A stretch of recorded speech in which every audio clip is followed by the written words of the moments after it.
2-3 साल पहले कार्यक्रम में आई थी और बड़ी सरल विनम्र दीदी का स्वभाव है और इतनी ज़्यादा व्यस्तता होती है कि मुझे लगता है कि 7 दिन जब आयोजन चलता है तो मुझे कुछ सुनना दिखना सब बंद हो जाता है। पता नहीं क्या होता है, मेरे दिमाग में सिर्फ ये रहता है कि उसकी ट्रेन छूटी, उस कलाकार का सम्मान छूटा, उससे मैंने ये कह दिया था, कमिट किया था, वो डायरेक्टर छूट गया, उसकी मूवमेंट छूटी। इसके अलावा मुझे कुछ भी सुनाई नहीं पड़ता है। दीदी आई थी, बैठी थी, मैंने रिसीव भी किया और बड़ा अच्छा दीदी ने बोला कि मुझे कार्यक्रम पसंद है। फिर उसके बाद सौभाग्य नहीं हुआ 5वें महोत्सव में, 6वें महोत्सव में हम दीदी को के मतलब दिन तक हम पहुंच पाए और दीदी ने कार्यक्रम के लिए बहुत बड़ा सहयोग किया, अमूल्य सहयोग किया।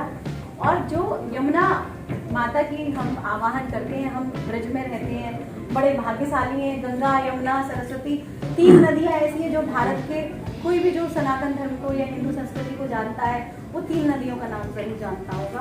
तो यमुना नदी हमारे आगरा में बहती है। तो हम सबसे पहले महोत्सव करने से पहले विघ्न बाधा जितनी भी है वो हट जाए, तो उसके लिए यमुना का पूजन करते हैं महोत्सव से पहले। और वहाँ पर आपने बैठ के यमुना जी का अभिषेक किया, बहुत कीमती समय निकाला दीदी ने।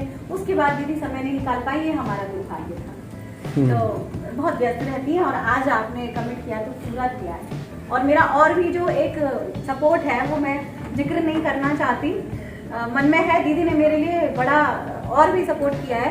कुछ लोगों से मेरी अप्रोच नहीं हो पा रही थी, बोली मैं करती ये बहुत बड़ा सपोर्ट है कि मैं नहीं कर पा रही थी, जिनसे दीदी ने बार बार अप्रोच करके और ऐसे लोग मेरे बीच में बुलाए और मुझे बहुत अच्छा लगा।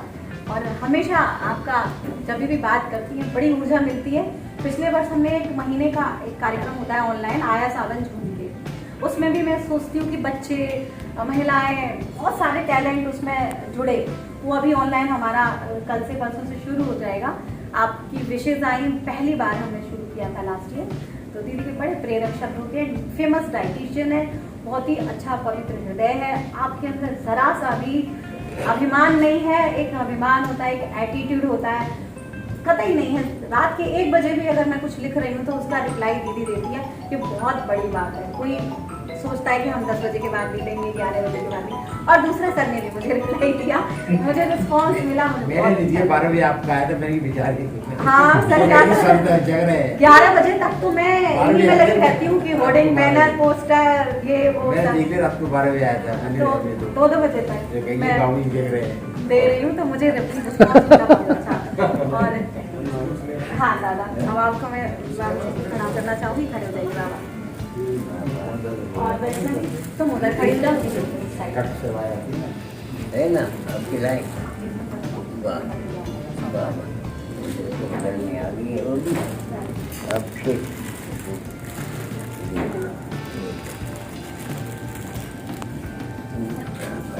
बहुत बढ़िया।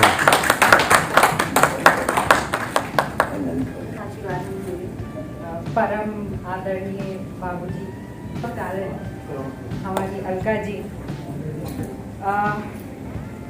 सबसे पहले आप सबको मैं अत्यंत आभार प्रकट करना चाहती हूँ और अपने आप को अत्यंत भाग्यशाली समझती हूँ जो आपने मुझे इस अवार्ड के लिए योग्य समझा। ये आपका सबका स्नेह ही है और आपका सबका, मैं कहूँगी, निष्ठापूर्ण एक प्रोत्साहन है जो मैं आज यहाँ पर अभी आ रही थी। रास्ते में तो झमझम बारिश हो रही थी, जगह जगह पर जाम था, पानी भरा हुआ था, गाड़ी धीरे धीरे चल रही थी। तो बैठे बैठे सोच रही थी कि मुझे क्यों बुलाया गया है, मैंने ऐसा क्या किया जो आज मुझे ये अवार्ड मिल रहा है। तो जब कुछ मन में कुछ संकुचित सी हो गई, तो जब मन ऐसा होता है तो एकदम ख्याल राम जी की एक कहानी पर चला गया, जिसका वर्णन आज करना चाहूंगी। राम सेतु बनना तैयार हो गया, अंगद जी गए रावण के पास और अंगद जी ने कहा संधि कर लो, सीता जी को वापस दे दो, पर रावण नहीं माना और युद्ध की तैयारी शुरू हो गई। राम सेतु बन रहा है, सारी वानर सेना पत्थर ला रही है बड़े बड़े, यज्ञ हो रहे हैं, पाठ हो रहे हैं, मंत्र हो रहे हैं।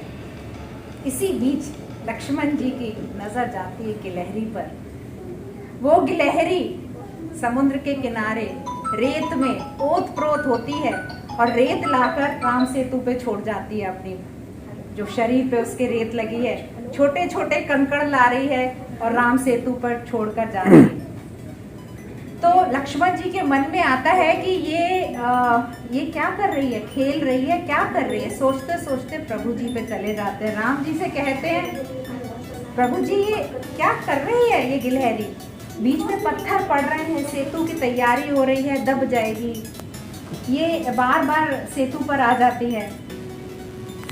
तो राम जी मन मन मुस्काए और लक्ष्मण से बोले, तूने गलत समझा है, ये भी अपनी जितनी ये सक्षम है उस हिसाब से ये भी राम सेतु ही बनाने में हमारी मदद कर रही है।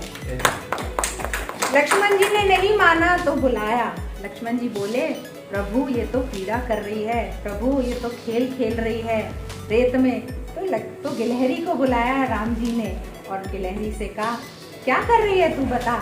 तो गिलहरी बोली, प्रभु जी मेरी तो इतनी ही क्षमता है, मेरी यही क्षमता है कि मैं छोटे छोटे कंकड़ ला सकती हूँ और मैं थोड़ी सी रेत लाती हूँ शरीर पे और मैं राम सेतु पे उसको डाल जाती हूँ। तो राम जी भाव विभोर हो गए, बोले कि हमने कभी किसी की क्षमता पे शक नहीं करा। लक्ष्मण की तरफ देख के बोले, जो जितना क्षमतावान है उतना ही कार्य कर सकता है, उतना ही करता है। गिलहरी बोली, है धर्म की लड़ाई है, मैं आपके साथ हूँ प्रभु जी, क्योंकि आप धर्म की लड़ाई लड़ रहे हो, क्योंकि अधर्म है यहाँ पर, तो मैं ये मेरा इसके अंदर योगदान है। आंखों में आंसू आ गए राम जी के, उसको हाथ में बिठाया, उस पर हाथ फेरा और सबको उसकी कहानी पता है गिलहरी की कि कैसे उसके शरीर पे वो उंगलियां छप गई। तो ये रास्ते में सोचते सोचते आ रही थी, तो जो मन में संकोच था कि मेरा क्या योगदान है, तो मेरे मन से शंका चली गई। मैंने बोला, हर जने का अपनी क्षमता है, हर जना अपनी क्षमता से योगदान करता है, तो हम भी अलका जी की गिलहरियाँ हैं, हम भी छोटी छोटी गिलहरियाँ हैं, जो हमसे योगदान हो पाएगा हम हमेशा आपके साथ खड़े हैं। जो हम अपनी क्षमता से कर पाएंगे हम जरूर करेंगे। आप एक बहुत बड़ा कार्य कर रही हैं। दीनदयाल उपाध्याय जी कहते थे, जो भारतीय संस्कृति है ये ही राष्ट्रवाद का आधार है, ये ही एक आत्मन करती हैं, मन को एक करने वाली संस्कृति भारतीय संस्कृति होती है। हम लोग तो परम ज्ञानी थे, पर हम अपना ज्ञान दूसरों को देके खुद अज्ञानी हो गए हैं। तो समय आ गया है वापस उसी ज्ञान को पाने का, और संस्कृति के माध्यम से पाएंगे तो इससे अच्छी कोई चीज़ नहीं है। तो मैं एक बहुत ही विनम्रता से ये स्वीकार करती हूँ, अभिनंदन करती हूँ और आपका धन्यवाद करती हूँ। अलका जी, आप बहुत बड़ा कार्य कर रही हैं और ईश्वर आपको लंबी उम्र, स्वस्थ, तंदुरुस्त रखे और ऐसे ही आप भारतीय संस्कृति को आगे ले जाएं।